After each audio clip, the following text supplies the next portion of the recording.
All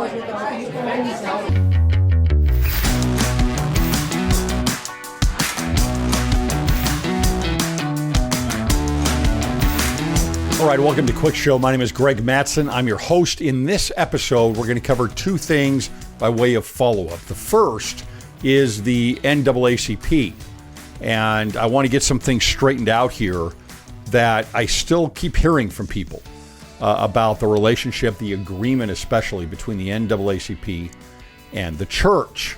I want you to see something that goes right in line with our talks on covering a woke theology, right? The religion of academia, and how the church is countering that, I believe.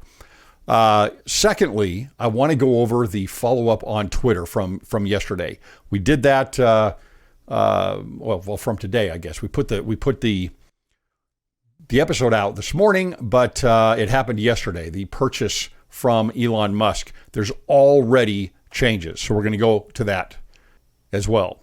Now, to the NAACP. I've had a number of people that can, from the get-go, right when this agreement was made, when I came out and started talking about the agreement, why I thought it was good, and then I kept getting a lot of pushback from individuals, and I can understand that, right? You're concerned, the things you see, right? We see at BYU, we see at Deseret Book, we see at Deseret News, we see a number of things where this woke ideology is entering in very quickly. It's like, wait a minute, is this entering into the church all the way at the very top levels? And here's what I'd have to say. I don't know where exactly this is going to go, the NAACP agreement and relationship. I do believe it is going to a good place. I do believe that the cream is going to rise to the top on this. I could be wrong, but that's what I think. I want you to look again at what this agreement is, and then I want to go into a couple of things that I think are very interesting about identity politics and this agreement with the NAACP. First of all, if we look at the original agreement, this is from an article in the Deseret News, you can see that there are three different areas in which the agreement was made. The first is a total of 174 black students will be eligible for $3 million in scholarships funded by the church over the next 3 years, right? That's for the United Negro College Fund, right? It's for education. I want you to think about the missions here of what the church is involved with here with the NAACP. That's $3 million. There's going to be, I think it's 9.3 plus million total that is dedicated to these three things. So there's 3 million of it. Another 6 million, totaling now 9 million, is going to be available for humanitarian aid to inner cities in the United States. This is fabulous because I'm going to show you what it means, what they're doing, if you haven't looked into this before. And number 3 is up to 50 students will receive a fellowship in the name of the Reverend Amos Brown, allowing them to travel to Ghana to learn about Black American and African history. So they're putting together a program, a family history here for students. This is a marvelous thing for the church to sponsor, I believe. I think it is, again, going back to the $9.3 million here, more or less, where do you see a problem as far as what they're supporting? I know the NAACP is a very political group, and a lot of their politics don't go along with the church. None of this money is supporting their political efforts, not for social justice, not in the way we would see it, not for, I know that there's some issues with Planned Parenthood and other things that the church would probably not ever sponsor. It's not going to anything political like that. Those are the three areas it's going to. Now, I want to get back to number 2. This is the one that is so interesting and fascinating to me. $6 million will be available for humanitarian aid to inner cities in the United States. Do you know what that $6 million is for? It is not money to be handed out. It's not money being handed out to, certainly not at a large scale anyway. But from my understanding, there's no money actually being handed out here for the humanitarian aid other than putting together the self-sufficiency program of the church. That's what it is. And how else do you see, what other avenue do you see that anyone should pursue to try and help the inner cities? Is it social justice? Is it critical race theory in the schools? Is it money from the government? We've done all of these things. Is it more welfare? No, how about self-sufficiency?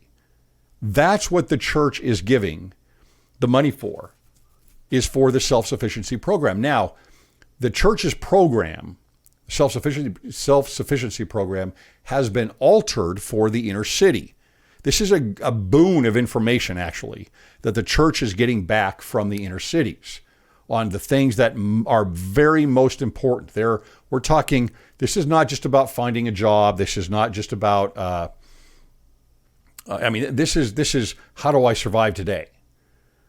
Right? There's a lot more. I'm not familiar with all the specifics on this yet. I'm trying to get that information for another follow-up episode on this agreement, and especially on this self-sufficiency program that is being implemented through the NAACP in the inner cities in the United States.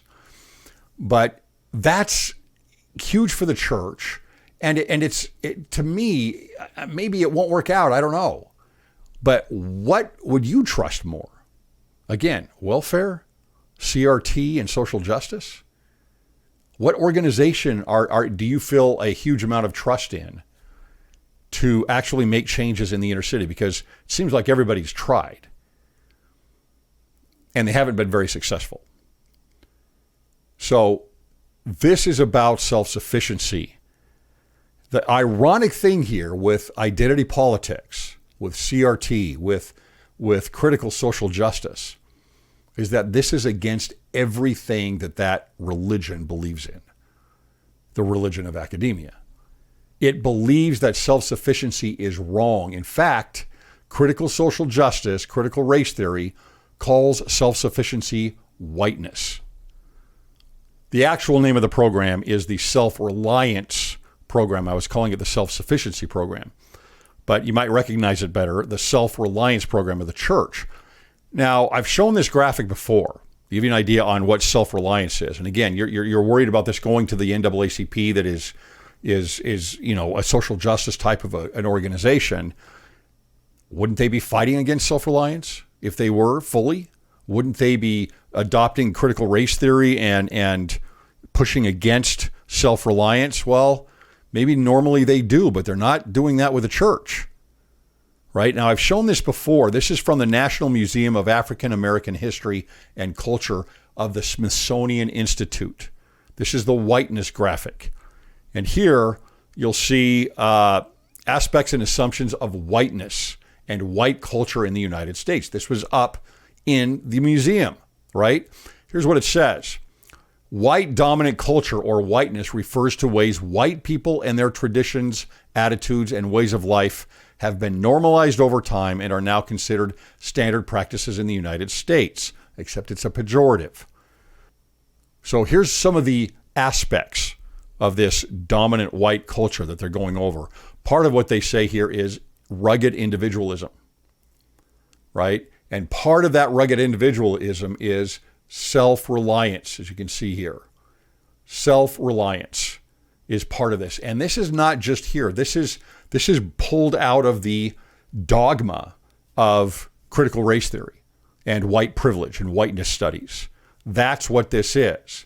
And you will hear about Ibram Kendi and Robin DiAngelo and Richard Delgado and those, Kimberly Crenshaw, those that are real pundits of critical race theory. They're going to demean self-reliance, believe it or not.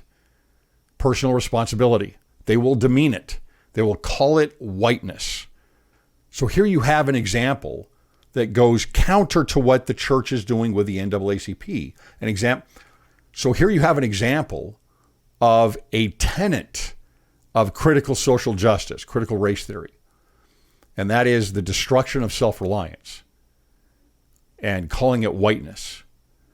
And here you have the church going in with a self-reliance program, working with the NAACP. I think we need to really pay attention to that. That is, I think that there is a lot of thought put into this, into how they're going to move this relationship forward with the church, with the brethren. I think that President Nelson is very much a savvy, inspired man in terms of most everything, but in terms of this relationship with the NAACP. I don't think you can look at this and say they're cowering to woke culture, to woke ideology. I think it's on the contrary. They seem to actually be going against it with a social justice organization. Now, just one more example of the whiteness and self-reliance or self-sufficiency. And this is what was in my mind when I was using the term self-sufficiency here. This is Willie Jennings. And listen to him speak. He is a proponent of critical race theory and is a religious studies professor. But listen to what he has to say about this. And that image is of a white, self-sufficient man who embodies what I call 3 demonic virtues: possession, control, and mastery. Now, you may recognize Professor Jennings. I've had him before, not on the podcast, but I've put him on the podcast before with some of these clips. He was a guest at least twice, maybe 3 times. They liked him so much at BYU as a guest speaker. That clip that you just saw was a clip of him presenting to all invited, which was the entire campus invited, primarily sponsored by the Religious Studies Department, by the way. And there he is talking about the whiteness of the white self-sufficient man. Here is one more clip from him. It is this sense of self-sufficiency. Okay, so I could give you example after example after example of crits, right? Critical race theorists that talk about whiteness and self-sufficiency. Again, the church is going counter on this. So please think about that. Now, secondly, I want to go over a follow-up on Twitter from this morning. There has already been an apparent lift of a portion of the algorithm on Twitter, starting almost immediately yesterday. This is really interesting because you have several individuals who have said that they have all of a sudden had numerous followers added on. For some people, 100,000 or more like that added on right after the announcement that the board was going to accept the offer. So is this coming from Elon, where he's already kind of taking the reins and making these changes immediately? Or is this Twitter, who is trying to get rid of the algorithm or at least turn it off before Elon and any of his people come in and start going through everything? It'll be interesting to find out.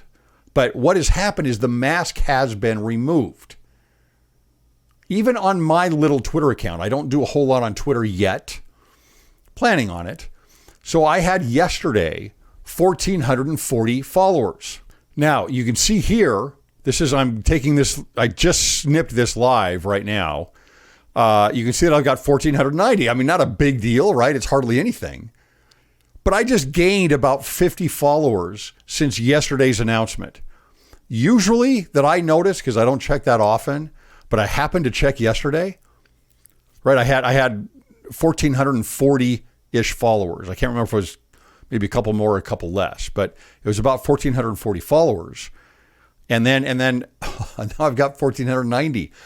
On most days when I check, I maybe get somewhere between 0 to 3 additional followers on Twitter. What does that tell you? And I'm nothing on here. And so it seems to me, you can go to others I've seen on, who is it? Glenn Beck, I think someone showed me that they picked up, I don't remember what it was. It was like 100,000 followers, or maybe it was a lot more. I don't remember. I mean, instantly within an hour. And there have been others that have said very similar things, right? So you have a again, you've got, I just wonder if there's just a flip of a switch that happened. If they have the original algorithm that they work on and build out and add to continually, but then there is this mask that kind of just covers the whole thing.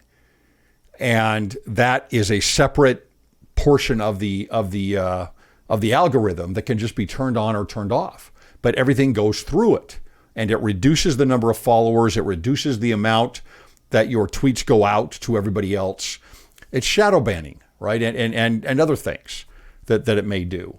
And this has happened. I was going to say, I responded to someone on a comment this morning that this has never happened to me. And then I went to the Twitter and I looked, and all of a sudden, again, there were an additional 40 or 50 followers with me. I was like, wait a minute, they were shadow banning me. It's not like somebody paid attention to me. It's that the algorithm picked it up. And so even though I have hardly any following on Twitter, it's going to go through the algorithm and reduce the number of followers and probably the number of tweets that have gone out there. So I did see someone say that this is kind of like the digital equivalent to paper shredding, right? Or smashing laptops or phones, right? Getting rid of evidence. And that might very well be the case. I mean, if Elon's already in there with his team, well, would they let him do that yet? With things not actually inked? Probably not, but who knows? So anyway, just a little follow-up on that. It's obvious, and there will be, I think, there will be hard evidence that this mask, this algorithmic mask that has been sitting over Twitter's algorithm, has been biased one way over another with individuals, with topics, with words that are political in nature. It's going to be fun. We'll see what happens. Talk to you next time.